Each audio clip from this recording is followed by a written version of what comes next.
Assalamualaikum warahmatullahi wabarakatuh.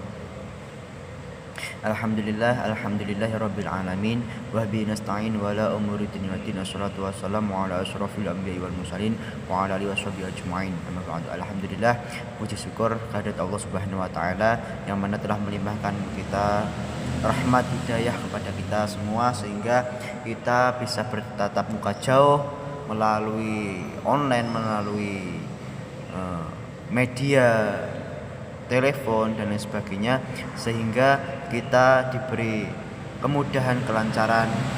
Amin amin ya rabbal alamin. Salawat serta salam teriring tercurahkan kepada junjungan kita Habibina Syafi'ina Sayyidina Muhammad wa ala alihi washabihi ajmain,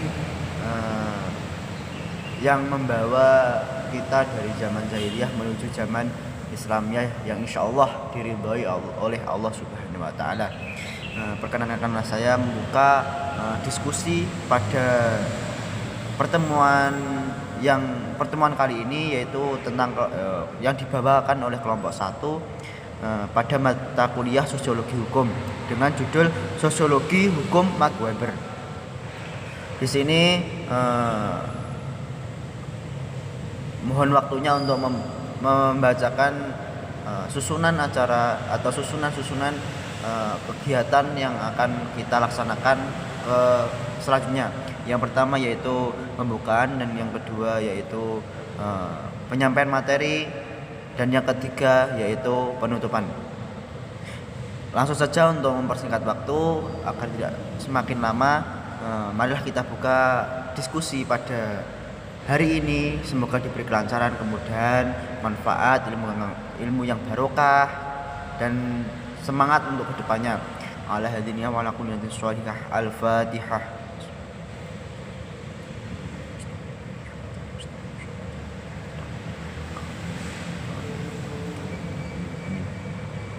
Yang kedua yaitu pembacaan materi. Yang awal akan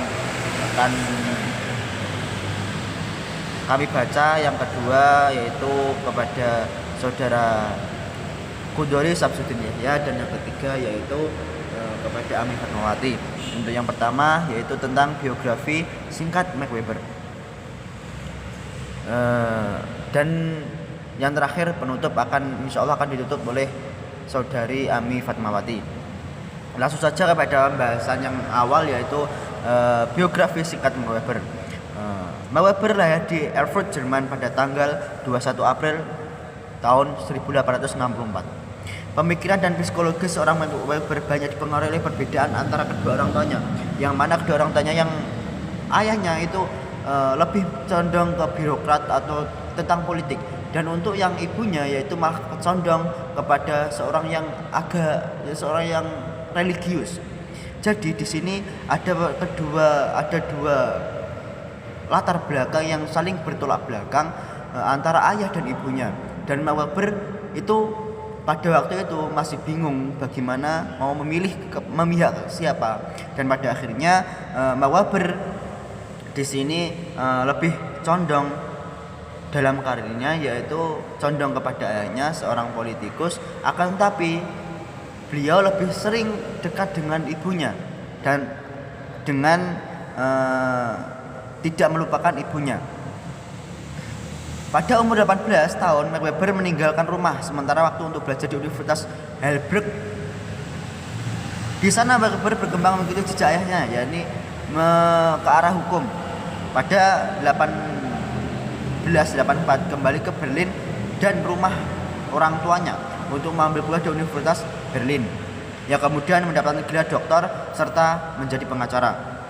Pada tahun 96, Max Weber mendapatkan gelar profesor ekonomi di Heidelberg. Namun pada tahun 97, ketika karirnya sedang berkembang, malah ayahnya meninggal karena setelah bertengkarnya keduanya Max Weber setelah itu mengalami keruntuhan mental. Dia sering tidak mau tidur dan bekerja. Namun pada tahun 1904 ia kembali bangkit dan kembali dalam kehidupan akademisnya.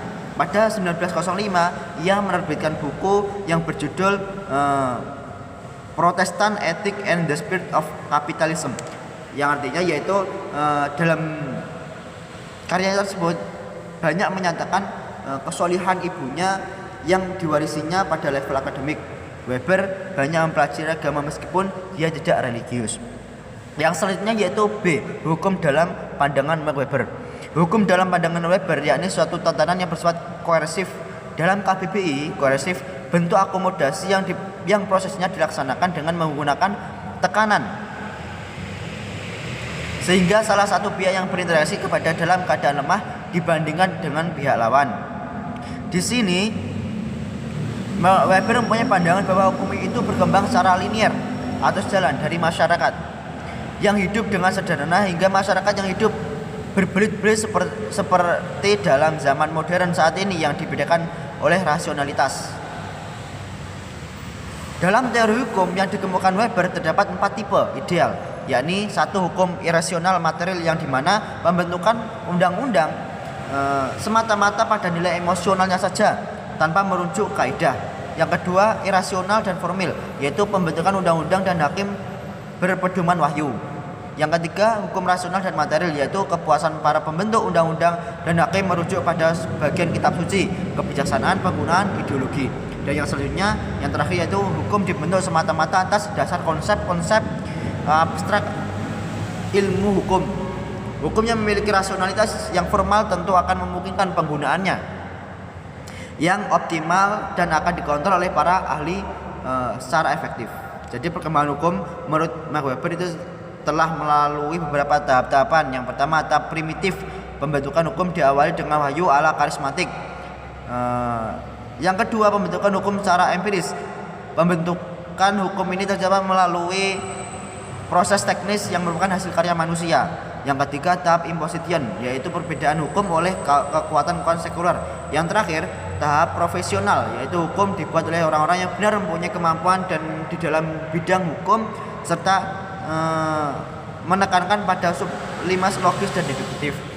Itu untuk pembahasan subbab A dan B. Yang selanjutnya yaitu akan dibahas oleh saudara Syamsuddin Yahya atau Saudari Syamsuddin Yahya, dan yang akhir nanti akan dibahas oleh saudari Ami Fatmawati serta penutupnya. Kurang lebihnya dari saya pribadi dalam pembukaan ini, mohon maaf yang sebesar-besarnya. Yang terakhir akan ditutup saudara Ami. Terima kasih. Bismillahirrahmanirrahim. Assalamualaikum warahmatullahi wabarakatuh. Saya melanjutkan dari penjelasan Mas Bekti.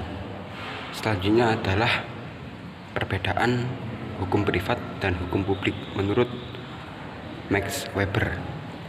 Tadi kan dikatakan bahwasanya hukum menurut Max Weber adalah suatu tata tertib yang mana tata tertib tersebut bersifat paksaan.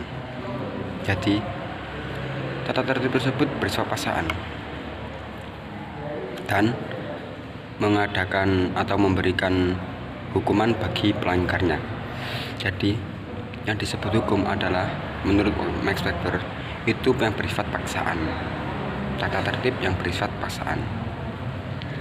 Terus ada yang menarik dari yang dikemukakan oleh Max Weber ini, yakni hukum itu perpaduan antara kesepakatan dan paksaan. Misal kita ambil contoh di kampus ya, di kelas kampus. Di kelas kampus itu ketika memulai awal semester atau masa barulah, atau kita sebagai semester 3 ini awal-awal. Jadi pertama masuk kita itu ada kontrak kerja biasa sama dosen, antara dosen dan mahasiswa itu ada kontrak kerja. Kontrak kuliah, kontrak belajar itu. Kedepannya biar sama-sama enjoy itu gimana? Ya membicarakan tentang bagaimana masuk jam kuliahnya, terus memberi pelanggaran atau memberi sanksi pada yang telat atau bagi pembolos, terus kuliah modelnya itu gimana, atau tugas-tugasnya itu bagaimana. Itu yang disebut dengan kesepakatan. Ya, itulah contoh dari yang dikemukakan oleh Max Weber tadi. Untuk perbedaan hukum privat dan hukum publik ini sangat berbeda. Kalau hukum privat adalah hukum pribadi, hukum individu seseorang. Jadi hukum privat adalah mengenai seseorangan. Jadi aku sampean dewe-dewe intinya antara perorangan iki sing jenenge hukum privat. Lah, hukum privat iki masuk pada dua hukum. Yang pertama hukum perdata dan hukum dagang. Tuh. Terus berikutnya adalah hukum publik. Lah, apa sih hukum publik itu? Hukum publik adalah hukum yang bersifat luas. Yakni hukum ini mencakup pada warga negara, mengatur semua warga negara atau yang alat-alat negara gitu. Nah, adapun hukum publik ini meliputi 4. Yang pertama, hukum tata negara. Terus hukum administrasi negara. Kemudian hukum pidana. Terus yang keempat, hukum internasional. Gitu. Sekian dari saya. Assalamualaikum warahmatullahi wabarakatuh. Oke, bismillahirrahmanirrahim. Selanjutnya mengenai pendekatan Max Weber dalam ilmu hukum terhadap studi hukum. Menurut Max Weber, pendekatan ilmu hukum terhadap studi hukum didasarkan pada premis law can be solved, be internally consistent, orderly, and logical. Jadi, 3 unsur yang merupakan isi atau bagian dalam hukum: kekonsistenan, ketertiban, dan kelogisan. Pendekatan ini memandang bahwa merupakan sesuatu yang jelas dan nyata bahwa pendekatan ilmu hukum itu, yang pertama, memiliki tipe independen dalam penalaran atau penalaran hukum. Yang kedua, memiliki asas-asas hukum yang secara internal atau bersifat logis dan justifikatif. Kemudian, dalam pandangan Max Weber, terdapat berjenis-jenis sumber religi, sumber politik, maupun sumber yang lainnya. Seperti dalam ilmu hukum, dihubungkan dengan anggota-anggota dan profesi hukumnya, khususnya para hakim dan ilmuwan. Ilmu hukum mewakili pemikiran di dalam profesi hukum yang menyusun dan menjelaskan hukum dan suatu persepsi tentang nilai-nilai keindependensian hukum. Jadi di sini dalam pandangan Max Weber bahwasanya pendekatan ilmu hukum ini berpandangan bahwa hukum seharusnya otonom atau independen religi, filosofi dan nilai-nilai serta asas-asas politik. Selanjutnya, legitimasi dan pendekatan hukum ini seharusnya bersandar pada kapasitasnya untuk membangkitkan suatu perangkat hukum yang bertalian secara logis atau koheren, yang dapat diaplikasikan baik terhadap tindakan-tindakan individual maupun terhadap kasus-kasus dengan tanpa menimbulkan hal-hal yang bersifat ambiguitis atau bermakna ganda. Hanya dengan melalui pendekatan ilmu hukum ini, sifat yang tidak memihak baik dan prosedur hukum maupun dalam asas-asas hukum dan dapat secara penuh ditegaskan. Demikian juga the rule of law dijamin dapat diwujudkan. Oke, itu tadi adalah presentasi dari kelompok pertama. Kurang lebihnya kami mohon maaf. Selanjutnya akan kami buka sesi tanya jawab. Wallahu muwaffiq ila aqwamit thoriq. Wassalamualaikum warahmatullahi wabarakatuh.